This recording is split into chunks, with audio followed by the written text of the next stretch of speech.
Good day everyone, I'm Lawrence Feliciano and my partner Rinya Landig. Today we will be reporting about consumption of compressed air. Compressed air consumption. Next. Introduction and basics. Next. Compressed air is often called the fourth utility after electricity, water, and gas. It is used to power tools, machine, and even cleaning process. But just like electricity and water, it's also a cost that way understanding how much we consume is important. Next. So what is compressed air consumption? It simply refers how much air under pressure is being used by a system or equipment during operation. It's usually measured in CPM or cubic feet per minute.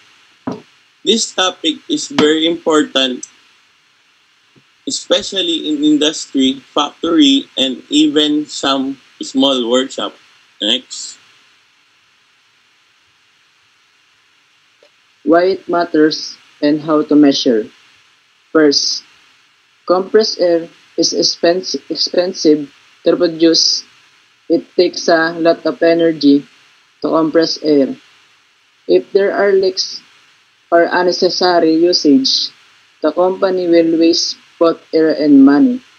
Second, too much air usage damage equipment, especially if it's more than the machine requirements. Next, there are two common methods. Number one, flow meter. These are installed in the airlines to measure the real-time airflow. Number two, time field method. This is a manual method where the time it takes to fill a receiver tank is measured and then calculated using a formula. Lastly, monitoring consumption helps us with maintenance planning, cost saving, and energy efficiency. That's why big industries always check their compressed air usage. Next. Let's also mention some common problems with the compressed air consumption. Four common problems. First, leaks. Small holes and pipes or hose can waste a lot of air. Second, overuse, using more than need for tasks. Three, poor system design. This include long pipes or too many vents which increase resistance. Four, solution include regular maintenance using energy efficient tools and checking for leaks often. Next. Conclusion.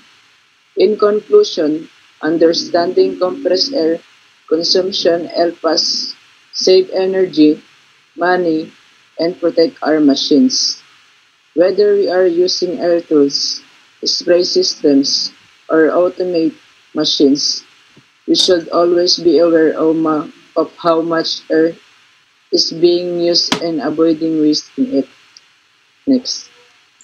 That's all our report. Thank you for listening and we hope you learned something about valuable. Thank you. Thank you.